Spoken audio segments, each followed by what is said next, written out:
मोहन भागवत कह रहे हैं जाति जो है वो पंडितों ने बनाई है, क्या कहना है इस पर आपका?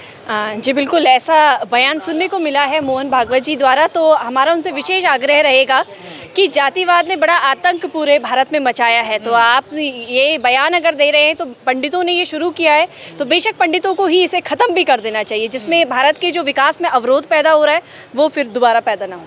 कई लोग कह रहे हैं यहाँ भी मोहन भागवत थोड़ा सा खेल खेल के ब्राह्मणों को बचा गए और पंडितों को फंसा गए। जी जी, नहीं बिल्कुल, ये स्ट्रैटेजी हो सकती है उनकी। और वो क्यों हो सकती है आप सभी को ही मालूम है भी कि 2024 के जो चुनाव है उसको देखते हुए हो सकता है कि वो अपने बयानों को इधर उधर हेर फेर कर रहे हैं।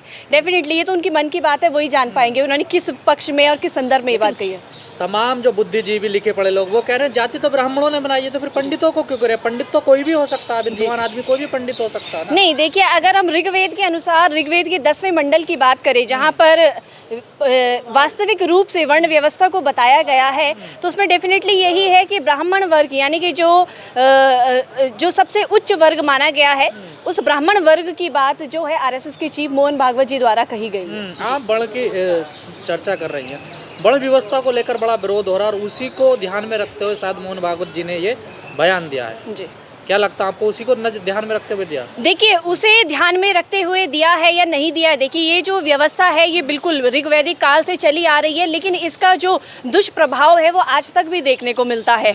और अभी 2024 का चुनाव नज़दीक है, तो डेफिनेटली हमारा तो ये एक आकलन है कि उसे ज़्यादा मद्देनजर रखते हुए इस बात को चर्चा। रामचरितमानस को लेकर या मनुस्मृति को लेकर जो विमर्श हो रहा है देश में, जो आंदोलन कर रहे हैं खासकर पिछड़े, इस पर क्या कहना है? देखिए, इस पर ये बात कहना है कि रामचरितमानस आज से कई साल पहले तुलसीदास जी द्वारा लिखी गई है, लेकिन अब समय समय पर उसकी विवेचना अलग अलग प्रकार से की जा रही है और ये हो सकता है कि एज पर सिचुएशन उसके अर्थ बदल दिए जा रहे हैं। तो इस प्रकार का कोई अलंकार है नहीं, शायद है कि अब कोई नया अलंकार इसमें इजाद हो जाए। आप विरोध कर दिए समर्थन में रामचरितमानस? देखिए, बिल्कुल, रामचरितमानस में कई सारी ऐसी बातें कही गई हैं कि जो विरोध करने लायक हैं। जिस प्रकार से अभी आपने देखा होगा कि ताड़ना का कई सारे अर्थ बता दिए गए हैं, कई बार उस ताड़ना को शिक्षा के संदर्भ में बताया गया है, कई बार ताड़ना को पीटने के संबंध में। लेकिन जब हम उसी चीज़ को हर एक चीज़ में बैठाने की कोशिश करते हैं तो कहीं भी वो सेटिस्फाइड नहीं हो पाता है। जी, लेकिन तमाम पंडित ब्राह्मण आरोप लगा रहे हैं कि ये पिछड़े जो हैं, खासकर SC/ST वाले, ये समाज को बांट रहे हैं, एक दरार पैदा कर रहे हैं। देखिए, SC/ST की समाज में दरार पैदा करने जैसी कोई नौबत है नहीं। ये इतिहास गवाह रहा है कि जो पीड़ित और शोषित रहा है, जब जब उसने आवाज़ उठाई है तब तक उसे आतंकवादी की नज़रों से देखा गया है। इसी प्रकार से इस समय भी है कि अब जब हमारा समाज पढ़ लिख गया है और सही और गलत की पहचान करने लगा है, तो आवाज़ उठ रही है। और बेशक है कि बुद्धिजीवी लोगों को आवाज़ के बदले में सिर्फ आवाज़ के ही माध्यम से जवाब देना चाहिए। हिंदू राष्ट्र बनाने का सपना देख रहे हैं, उनके सपनों पर आपने पानी फेर दिया। देखिए, जो लोग हिंदू राष्ट्र बनाने का सपना देख रहे हैं, वो उनके लिए मेरा एक बात कहना है कि जहां आप हिंदू राष्ट्र को इतनी महत्व देते हैं, वहां आप APJ अब्दुल कलाम के बारे में क्या धारणा रखते होंगे? APJ अब्दुल कलाम यानी कि सीधा सीधा एक दिमाग में एक मुसलमान की तस्वीर आपके दिमाग में आती है, तो कैसे आप उन्हें एक मिसाइल मैन के नाम से जान पाएंगे? हिंदू राष्ट्र ना हो, इसीलिए बाबा साहब के द्वारा एक बहुत ही ज्ञानवर्धक बातें और संविधान के रूप में दी गई थी, संविधान की किताब, जिसमें यही बताया गया है कि आर्टिकल नंबर 25 इसी बात की हमें आज़ादी देता है कि आप जिस धर्म को चाहिए अपना सकते हैं। अभी तो कल की डेट में हो सकता है कि कोई मुस्लिम आके कह दे कि भाई अब हमें मुस्लिम राष्ट्र बनाना है, कोई क्रिश्चियन कह दे।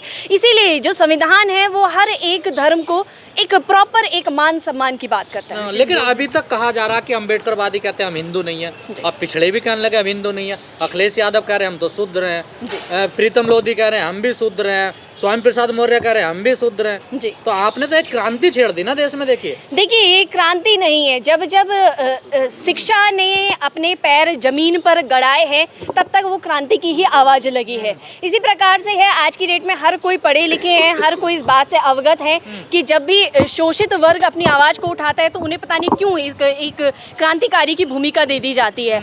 और ये इतिहास गवाह रहा है कि जो हमेशा शोषित और पिछड़ा रहा है वो हमेशा SC/ST ही समाज रहा है। जा रहा अम्बेडकरवादी गुमराह कर रहे हैं पिछड़ों को।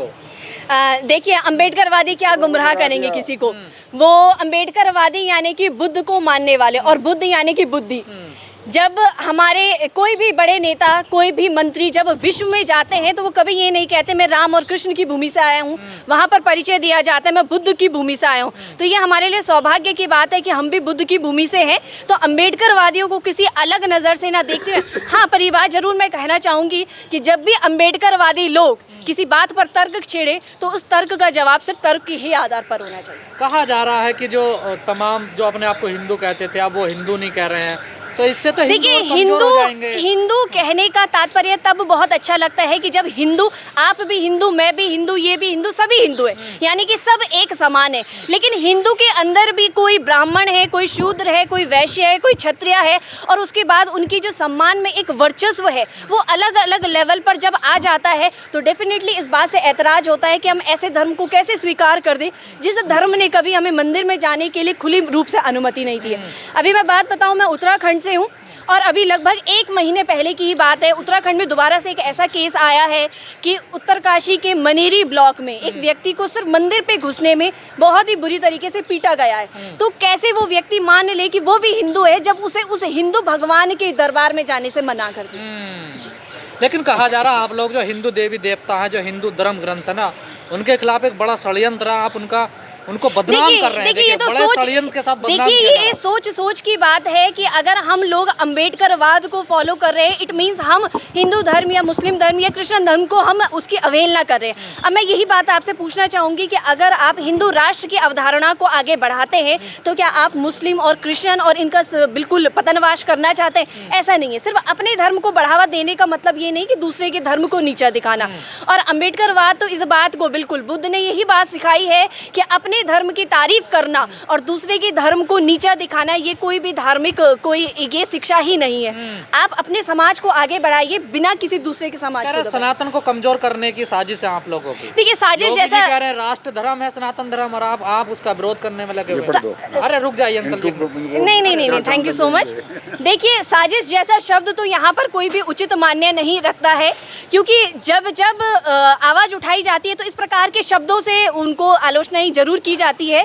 अपनी बात रखना, अपने अधिकारों के लिए लड़ना अगर साजिश है तो शायद है कि इस भारत में फिर संविधान की कोई वैल्यू नहीं है जहाँ पर फंडामेंटल राइट्स को इतना वैल्यू दिया जाता है। तो संविधान कहाँ का तरह रामचरितमानस को राष्ट्रीय ग्रंथ बना दो, चमत्कारी बाबा।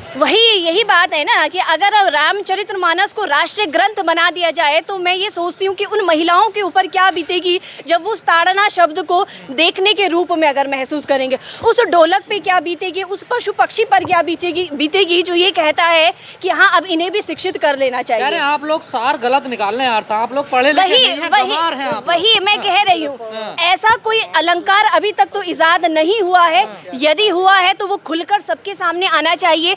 कभी इस ताड़ना का अर्थ देखना हो जाता है, कभी इस ताड़ना का अर्थ पीटना हो जाता है, कभी इस ताड़ना का अर्थ शिक्षा हो जाता है। तो ये समय समय पर बदल रहा है। हो सकता है आने वाले 10 साल बाद इस ताड़ना का अर्थ कुछ और हो जाए।